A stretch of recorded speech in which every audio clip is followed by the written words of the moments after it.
अभी तक हमने कन्फॉर्मल वेट का जो कॉन्सेप्ट है वो सिर्फ प्राइमरी फील्ड्स के लिए डिफाइन किया है। अब इस वीडियो में हम कन्फॉर्मल वेट का कॉन्सेप्ट जो है वो आर्बिट्ररी फील्ड्स के लिए डिफाइन करेंगे। तो उसके लिए हमें एक फार्मूला पे वापस जाना पड़ेगा जो कि हमने पिछली वीडियो में ही लिखा था। और वो फार्मूला कुछ यूँ था कि variation of a field sorry variation of a field phi जो कि डब्ल्यू और डब्ल्यू बार पे डिपेंड करती है, वो कुछ यूँ है। ये कॉन्टूर जो है ये डब्ल्यू के इर्द गिर्द हो और radial ordering T G times epsilon of C times phi, इस सब की रेडियल ऑर्डरिंग प्लस इसी तरह का जो एंटी होलोमॉर्फिक पार्ट है वो भी होगा। सब चीज़ों के ऊपर बस बार्स होंगे और कुछ भी नहीं। तो अब हम एक काम करेंगे कि हम ट्रांसलेशंस को कंसिडर करेंगे और रोटेशंस एंड डायलेशंस को कंसिडर करेंगे और हम देखेंगे कि ये जो फार्मूला है ये हमें क्या इंफॉर्मेशन देता है। तो अब अगर हम ट्रांसलेशंस की बात करें यानी कि z goes to z plus epsilon of z, infinitesimal transformations की बात कर रहा हूँ, and z prime goes to z prime plus epsilon prime z prime, और ऑब्वियसली अगर w के लिए होंगे वो भी सेम फार्मूलाज होंगे। तो उससे हमें ये पता लगता है कि जो phi prime w and w bar है, अब याद रखो कि हमने बात की थी कि ये हम जो करेंगे वो पैसिव ट्रांसफॉर्मेशंस के साथ करेंगे काम, क्योंकि हम ब्लूमेनहेगन जो की जो बुक है उसको फॉलो कर रहे हैं, राइट। ओके, सो ये बनेगा समथिंग, सॉरी समथिंग नहीं, ये ट्रांसलेशंस में नहीं होगा, ये होगा w plus epsilon and w bar plus epsilon bar. Epsilon जो है वो w पे डिपेंड करता है और एप्सिलॉन बार जो है वो w बार पे डिपेंड करता है, लेकिन मैं वो लिख नहीं रहा। अब मैंने यहाँ माइनस क्यों नहीं लगाया, वो इसलिए क्योंकि अगर आपको याद हो पैसिव ट्रांसफॉर्मेशंस में ट्रांसफॉर्मेशंस जो हैं वो इस तरह होती हैं, और अगर मैं एक्टिव ट्रांसफॉर्मेशंस करता उसमें ट्रांसफॉर्मेशंस इस तरह से होती हैं, तो उसमें मैं यहाँ पर माइनस लगाता, माइनस एप्सिलॉन ना कि प्लस एप्सिलॉन। तो मैं यहाँ पे प्लस एप्सिलॉन लगा रहा हूँ बिकॉज हम पैसिव ट्रांसफॉर्मेशंस के अंडर बात कर रहे हैं, हमारा व्यू जो है वो पैसिव ट्रांसफॉर्मेशंस वाला है। ओके, तो अब अगर मैं इसको टेलर एक्सपेंड करके लिखूँ, so it will become something like this times epsilon derivative of phi plus epsilon bar partial bar of derivative of phi. Okay, so change in phi क्या होगा? Well, change in phi जो है वो है phi prime minus phi, और अगर आप ऊपर से phi prime का एक्सप्रेशन यूज करो तो आपको दिख सकता है कि ये सिंपली इसके इक्वल है। ओके, अब यहाँ पे ये मैंने बात की है जनरल एप्सिलॉन के लिए, ठीक है। लेकिन अगर मैं ट्रांसलेशंस की बात करूं तो उसमें ये इसमें ये एप्सिलॉन और एप्सिलॉन बार जो है ये जी पे डिपेंड नहीं करते। तो अब मैं कंसिडर कर रहा हूँ कि एप्सिलॉन और एप्सिलॉन बार जो है ये इंडिपेंडेंट ऑफ जी हैं, ये कांस्टेंट्स हैं, ठीक है। ये ट्रांसलेशन के लिए ठीक है बात। सो ट्रांसलेशन, ओके, तो मेरे पास एक्सप्रेशन है वेरिएशन ऑफ फाई का। अब मेरे पास वेरिएशन ऑफ फाई का एक और एक्सप्रेशन भी है जो कि मैंने ऊपर लिखा था, ये वाला। तो यहाँ से मुझे क्या मिल सकता है? वेल लेट्स सी, मैं इस इंटीग्रल को नीचे लिखता हूँ। So variation of phi is this integral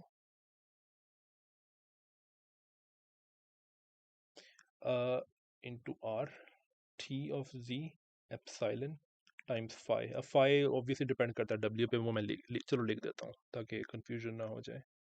plus anti holomorphic part वो मैं लिख नहीं रहा, सेम है वो। तो अब चूंकि एप्सिलॉन जो है वो डिपेंड नहीं करता जी पे, तो एप्सिलॉन को मैं इससे बाहर निकाल सकता हूँ इंटीग्रल से, राइट। अब ये जो बचा है ये क्या है? ये जो बचा है ये ऑपरेटर प्रोडक्ट एक्सपेंशन है टी और फाई की।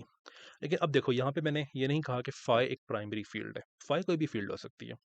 तो उसकी ऑपरेटर प्रोडक्ट एक्सपेंशन जो है वो हमें पता नहीं है कि क्या है। हमें टी की प्राइमरी फील्ड के साथ ऑपरेटर प्रोडक्ट एक्सपेंशन पता है क्योंकि हमने वो डिराइव की हुई है पहले। तो इसकी ऑपरेटर प्रोडक्ट एक्सपेंशन क्या होगी हमें वो नहीं पता, लेकिन हमें सिर्फ ये पता है कि ये जो एक्सप्रेशन है ये, सपोज करो कि जो भी ऑपरेटर प्रोडक्ट एक्सपेंशन होगी टी और फाई की, उसमें कुछ टर्म्स होंगी, उसमें एक टर्म जो होगी वो होगी z minus W in the denominator के साथ, ठीक है। और उसके न्यूमिनेटर में कुछ होगा, we don't know what that is. और फिर बाकी टर्म्स होंगी। हमें ये पता है कि ये इंटीग्रेशन जो है ये तमाम टर्म्स के लिए ज़ीरो होगी सिवाय उस टर्म के जिसके डिनोमिनेटर में z माइनस डब्ल्यू है, ठीक है। तो इसका मतलब ये है कि ये z माइनस डब्ल्यू का जो न्यूमिनेटर होगा, यानी कि जो रेसिड्यू है इसका ऑपरेटर प्रोडक्ट एक्सपेंशन का, वो हमें दे देगा। ओके, तो इसका मतलब है कि ये देगा हमें epsilon times residue of t of z times this, और फिर एंटी होलोमॉर्फिक में भी ऐसा ही रेसिड्यू आएगा। ओके, अब हमें ये पता है कि जो वेरिएशन ऑफ फाई है वो दरअसल इसके इक्वल है। और अगर आप देखो कि एप्सिलॉन के साथ क्या मल्टीप्लाई हो रहा है उसमें, तो वही होना चाहिए जो एप्सिलॉन के साथ यहाँ पे मल्टीप्लाई हो रहा है। इसका मतलब ये है कि जो रेसिड्यू है टी का फाई के साथ,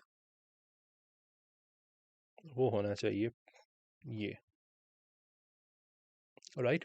इसका मतलब ये है कि जो टी और फाई की ऑपरेटर प्रोडक्ट एक्सपेंशन है वो हमें बाकी तो नहीं पता, लेकिन सिर्फ ये पता है कि जो z माइनस डब्ल्यू है उसका जो न्यूमिनेटर होगा वो ये है, डेरिवेटिव ऑफ फाई। और बाकी टर्म्स भी नहीं पता, ठीक है। लेकिन अगर आप याद करो, हमने जो ऑपरेटर प्रोडक्ट एक्सपेंशन कैलकुलेट की थी टी और एक प्राइमरी फील्ड की, वो क्या थी?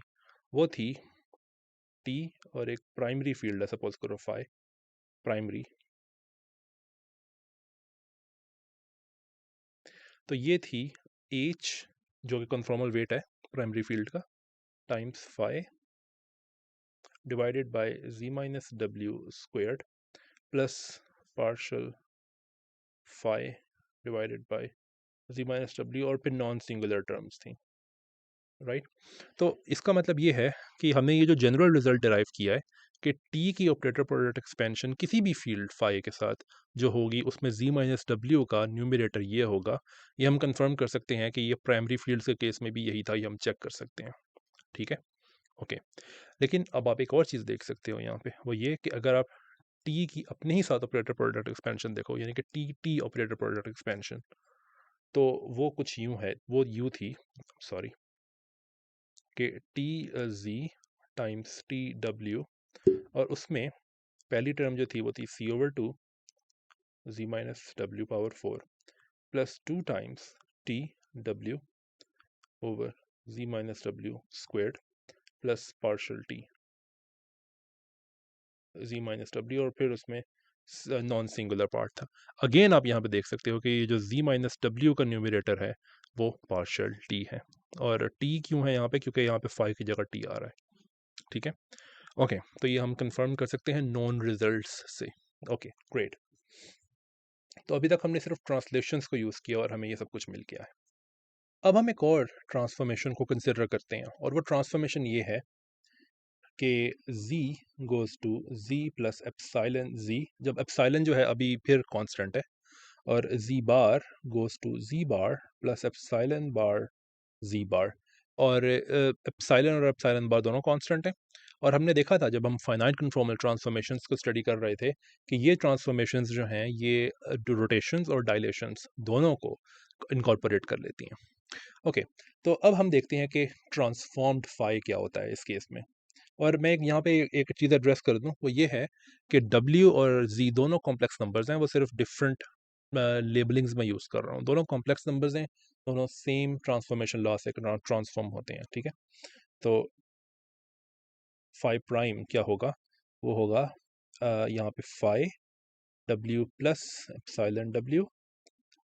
अगेन मैं याद करा दूँ कि हम पैसिव ट्रांसफॉर्मेशन का केस ले रहे हैं, उनका व्यू ले रहे हैं, आई मीन एक्टिव के लिए भी कर सकते हैं same cheese he, like this. लेकिन यहाँ पे जैसे कि मैंने पिछली वीडियो में बोला था कि यहाँ पे कुछ आता है जो कि मल्टीप्लाई होता है फाई के साथ, क्योंकि मैंने ट्रांसलेशंस के केस में ये नहीं किया था, बिकॉज ट्रांसलेशंस के केस में यहाँ पे कुछ नहीं आता। रोटेशंस और डायलेशंस के केस में यहाँ पे कुछ आ सकता है, राइट। तो यहाँ पे जो भी आएगा, चूंकि हम सॉरी क्योंकि हम इन्फिनिटेसिमल ट्रांसफॉर्मेशंस की बात कर रहे हैं, तो यहाँ पे जो भी आएगा वो इस फॉर्म में होगा। यहाँ पे जो भी आएगा वो इस फॉर्म में होगा कि 1 plus epsilon times something, we don't know what that is, plus epsilon bar times something bar, we don't know what that is. Okay, ठीक है। तो इसको हम इस तरह लिखते हैं, 1 plus epsilon times something plus epsilon bar times something bar, और ये जो बाकी है इसकी हम टेलर एक्सपेंशन कर लेते हैं, तो it's phi W W bar plus epsilon W partial W W bar plus epsilon bar W bar phi bar, sorry partial bar W W bar. और अब इसको मल्टीप्लाई करते हैं, लेकिन हम सिर्फ वो नंबर्स रखेंगे जो कि वो टर्म्स रखेंगे जो कि एप्सिलॉन और एप्सिलॉन बार में लीनियर हैं, यानी कि एप्सिलॉन और एप्सिलॉन बार को मल्टीप्लाई नहीं करेंगे एक दूसरे के साथ, यानी कि फर्स्ट ऑर्डर टर्म्स।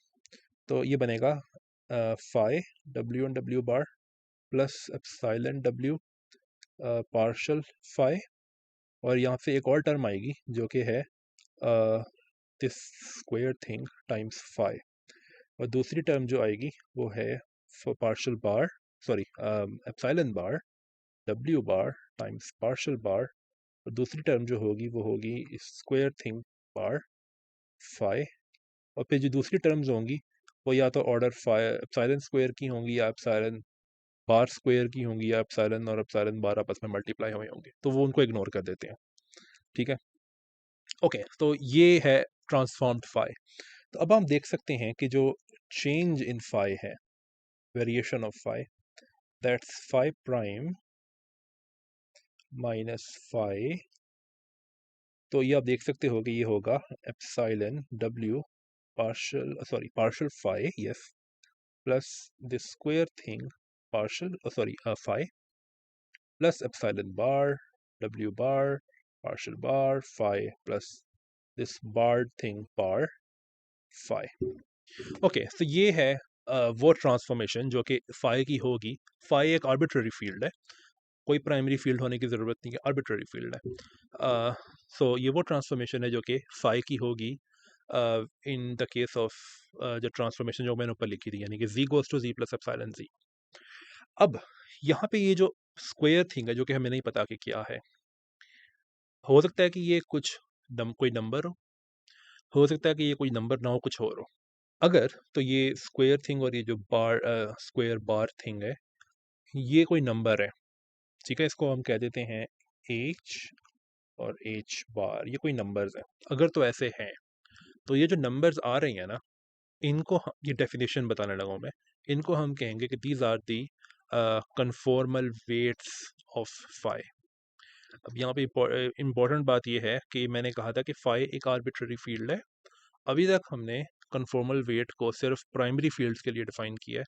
कैसे डिफाइन किया है कि जिस तरह वो ट्रांसफॉर्म होते हैं, हमने देखा था कि कन्फॉर्मल वेट जो है वो एक्सपोनेंट्स के अंदर आ रहे होते हैं, partial F over partial G और partial F bar over partial G bar के एक्सपोनेंट्स में आ रहे थे। लेकिन अब मैं ये कह रहा हूँ अब कि अगर कोई फाई इस ट्रांसफॉर्मेशन में, यानी कि इस ट्रांसफॉर्मेशन में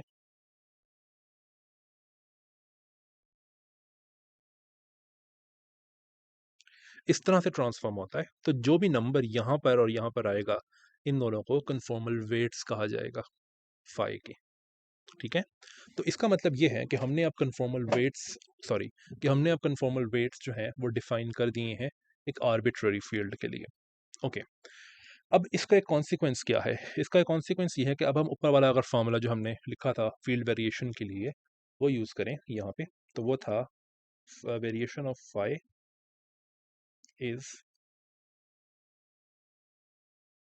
दिस थिंग, और यहाँ पे रेसिड्यू था, मैं आर लिख रहा हूँ, उसका मतलब है रेसिड्यू, बल्कि रुको ऐसे आर एस लिख देते हैं।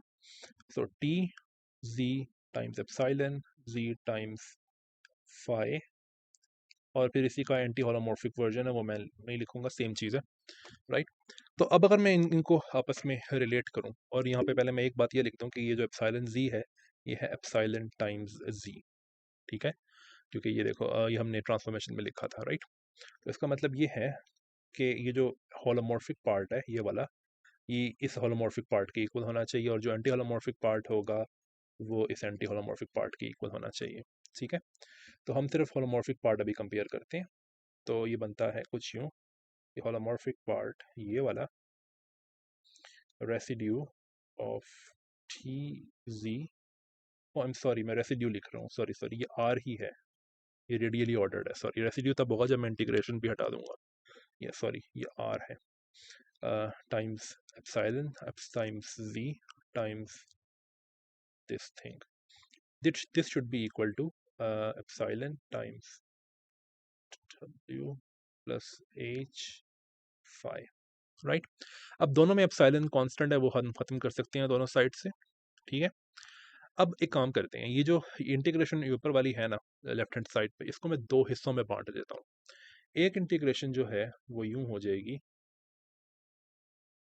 कि ये मैं आर भी हटा देता हूँ, आर का मतलब सिंपली है कि you know operator product expansion, so T G times phi, और इसके साथ z आ रहा था ना, मैं z माइनस डब्ल्यू कर देता हूँ, और दूसरी वाली में सेम चीज़ आएगी, यहाँ पे मैं कॉन्टूर भी लिख दूँ,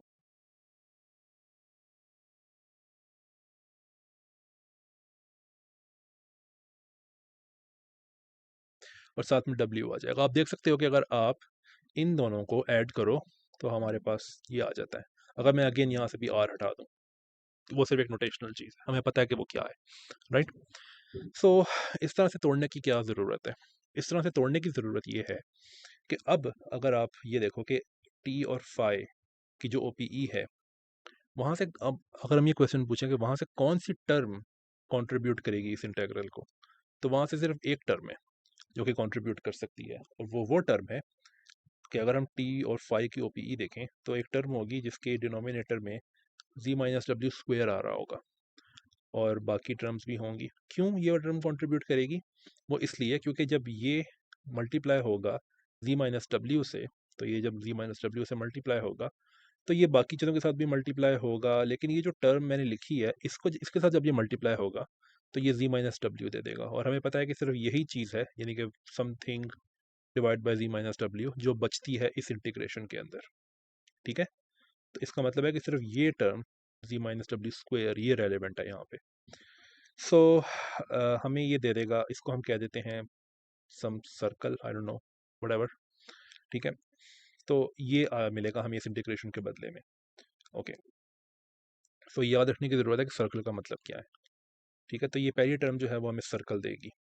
दूसरी टर्म अगेन वही है कि जो हमने ट्रांसलेशंस के केस में देखा था कि टी और फाई का ओपीई जो है उसका रेसिड्यू क्या था, हमने वो डिराइव किया था कि वो था पार्शल फाई, अभी हमने थोड़ी देर पहले देखा है, राइट। तो इसमें हमें सिर्फ पार्शल फाई और साथ में डब्ल्यू भी मल्टीप्लाई हो रहा था, तो वो भी मिलेगा, राइट। Okay great. तो ये है जो कि राइट लेफ्ट हैंड साइड पे था, तो वो हमने एवेल्यूएट कर लिया है। तो इसका मतलब है कि ये दोनों चीज़ें इक्वल होनी चाहिए। अब आप देखो कि दोनों साइड्स पे डब्ल्यू टाइम्स पार्शल फाई तो है, तो उनको आप ख़त्म कर दो। तो अब हमें बचता क्या है, वो ये है कि सर्कल जो था वो इक्वल है एच फाई के, राइट। इसका मतलब ये है कि जो टी और फाई की ओपीई है उसमें और टर्म्स तो होंगी, लेकिन ये जो term z minus W square के डिनोमिनेटर वाली है, इसका जो न्यूमिनेटर है वो है h टाइम्स फाई, ये भी हमने देखा, ठीक है। और हमें एक और चीज़ भी पता है कि ये जो z माइनस डब्ल्यू के डिनोमिनेटर वाली टर्म है, यानी कि रेसिड्यू, वो ये है, और फिर सिंगुलर नॉन सिंगुलर टर्म्स भी होंगी। अब अगेन अगर आप याद करो तो अगर आप ये देखो कि टी और फाई, फाई अगर प्राइमरी फील्ड है, ठीक है, तो उसकी ओपीई जो थी उसमें सिर्फ ये दो टर्म्स थी नॉन सिंगुलर पार्ट में, और उसके अलावा नॉन सिंगुलर पार्ट में कोई टर्म्स नहीं थी। सॉरी सिंगुलर पार्ट में, नॉन सिंगुलर कह रहा हूँ, सॉरी, सिंगुलर पार्ट में, नॉन सिंगुलर पार्ट में और टर्म्स थी, लेकिन प्राइमरी फील्ड के केस में सिंगुलर पार्ट में सिर्फ ये दो टर्म्स थी, ठीक है। तो ये अगेन मैच करता है उन रिजल्ट से जो हमें पहले ही पता है, ठीक है। तो इसका मतलब है कि एक आर्बिट्ररी फील्ड है अगर फाई, तो उसमें ये दो टर्म्स तो आएंगी जो कि प्राइमरी फील्ड्स के केस में आती हैं, और फिर सिंगुलर पार्ट्स में और टर्म्स भी आ सकती हैं, ठीक है। तो ये एक और रियलाइजेशन है जो हमने की है। दूसरी बात ये है कि अगर फाई जो है वो टी है, टी डब्ल्यू, तो उसकी ओपीई जो थी वो क्या होनी चाहिए थी? हमें पता है कि यहाँ पे उसमें टू आता है, और यहाँ पे बल्कि मैं ये दोबारा लिखता हूँ, सॉरी। तो ये किसी भी फाई के लिए है, तो टी और टी जी और टी डब्ल्यू जो है उसकी ओपीई थी C/2, okay, G minus W power 4 plus 2 T plus partial sorry T and non singular terms. Again अगर आप इसको कंपेयर करो तो ये टर्म दोनों में आ रही है, यहाँ पे बस फाई जो है वो टी है, ठीक है। फाई जो कि आर्बिट्ररी फील्ड थी उसको मैंने टी के इक्वल पुट किया तो हमारे पास ये आ रहा है, और ये जो टर्म है उस वो ये आ रही है। इसका मतलब है यहाँ पे कि एच जो है टी के लिए वो है 2, ठीक है। इसका मतलब है कि जो स्ट्रेस एनर्जी टेंसर है उसका कन्फॉर्मल वेट 2 है, ठीक है। और अगेन इसमें एक और भी सिंगुलर टर्म आ रही है जिसका मतलब हमें पहले ही पता है, वो ये है कि टी जो है वो प्राइमरी फील्ड नहीं है, वो क्वाज़ी प्राइमरी फील्ड है, ठीक है। ओके, तो यहाँ पे एक इम्पॉर्टेंट रियलाइजेशन जो हमने की है, दो चीज़ें की हैं। एक तो ये कि हम आर्बिट्ररी फील्ड्स के लिए कन्फॉर्मल वेट का कॉन्सेप्ट जो है वो डिफाइन कर सकते हैं। दूसरी बात ये है कि जो स्ट्रेस एनर्जी टेंसर है टी, सॉरी, कि ये जो स्ट्रेस एनर्जी टेंसर है टी ऑफ जी, उसका जो एच है वो 2 है। इसी तरीके से टी बार जी बार के लिए भी आप सिमिलरली शो कर सकते हो कि उसका जो एच बार होगा, राइट, वो 2 होगा। तो मैं ये कह सकता हूँ कि एच और एच बार ये दो कन्फॉर्मल वेट्स हैं। ये अगर मैं टी के लिए लेता हूँ तो ये होगा 2 0। एच बार जो है वो 0 होना चाहिए, ऑब्वियसली आप ये देख सकते हो वो करके जो मैंने किया है नीचे। और यानी कि आप ट्रांसफॉर्मेशंस को मैच करके देख सकते हो, बिकॉज अगर मैं पता नहीं मैंने यहाँ पे लिखा होगा कि नहीं, हाँ, जो टी की ट्रांसफॉर्मेशन होगी उसमें ये एंटी होलोमॉर्फिक कंपोनेंट नहीं आएगा, जिसका मतलब है कि एच बार 0 होना चाहिए। और टी बार की ट्रांसफॉर्मेशन में ये होलोमॉर्फिक कंपोनेंट नहीं आएगा, जिसका मतलब है कि एच जो है वो 0 होना चाहिए। ये आप चेक कर सकते हो, ठीक है। और एच बार जो हैं वो टी बार जी बार के लिए जो होंगे वो 0 एंड 2 हैं, ठीक है। तो ये बहुत इंपॉर्टेंट चीज़ थी। अब एक और छोटी सी बात जो कि मैं बोल सकता हूँ यहाँ पे, जो कि हमने पहले डिराइव कर लिया लेकिन उसको देखने का एक और तरीका हमें मिल गया है अब, वो ये कि हमने ये देखा था कुछ वीडियोस पहले कि ये जो स्ट्रेस एनर्जी टेंसर है इसकी जो मोड एक्सपेंशन है वो इस तरह से होनी चाहिए कि -2 - n और विरासोरो मोड्स। हमें ये भी याद करने की ज़रूरत है कि हमने प्राइमरी फील्ड्स की मोड एक्सपेंशन भी लिखी थी प्लेन के ऊपर, बल्कि अगर मैं सिर्फ कायरल फील्ड्स के ऊपर की बात करता हूँ अभी, तो वो कुछ यूँ थी के h sorry -n - h phi n, right.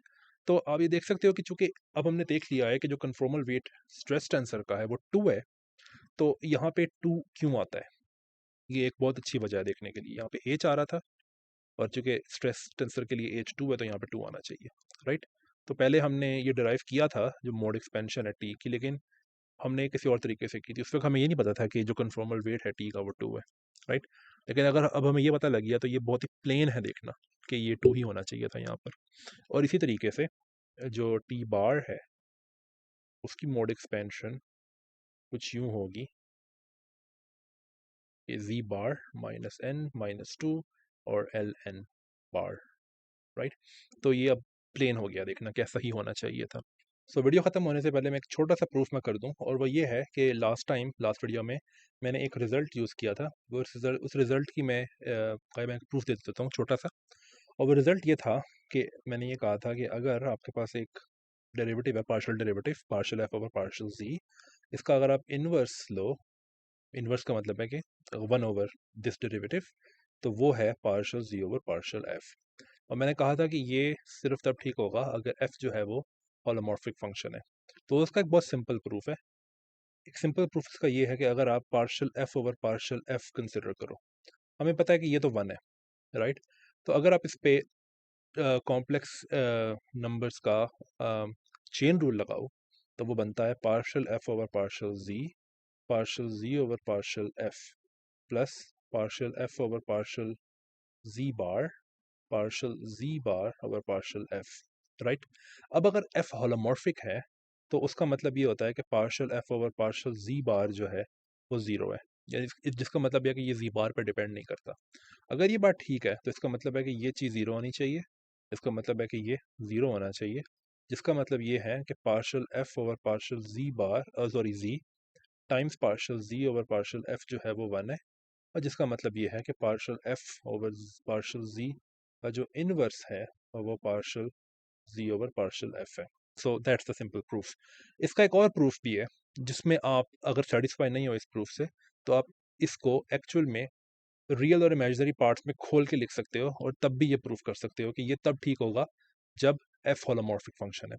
लेकिन उसमें आपको ये डालने के लिए कंडीशन कि एफ होलोमॉर्फिक है, आपको कॉशी रीमान कंडीशंस यूज़ करनी पड़ेंगी। और कॉशी रीमान कंडीशंस क्या हैं कि अगर जी जो है वो एक्स प्लस आई वाई है, और एफ ऑफ जी जो है वो यू जो कि डिपेंड करता है एक्स और वाई पे, प्लस वी जो कि डिपेंड करता है एक्स और वाई पे, ये है, तो कॉशी रीमान कंडीशंस जो हैं वो ये हैं कि partial U over partial X equals partial V over partial Y, और partial U over partial Y equals minus partial V over partial X. ये आपको पहले से ही पता होनी चाहिए, कोई नई बात नहीं होनी चाहिए आपके लिए ये कि कॉशी रीमान कंडीशंस क्या हैं। तो आप इन कंडीशंस को यूज़ करके रियल और इमेजिनरी पार्ट्स में खोल के ये प्रूफ भी लिख सकते हो, और तब भी आपको ये समझ आ जाएगी कि ये जो चीज़ है ये सही है, लेकिन सिर्फ तब जब एफ जो है वो एक होलोमॉर्फिक फंक्शन है। तो नेक्स्ट वीडियो में मिलते हैं। बाय।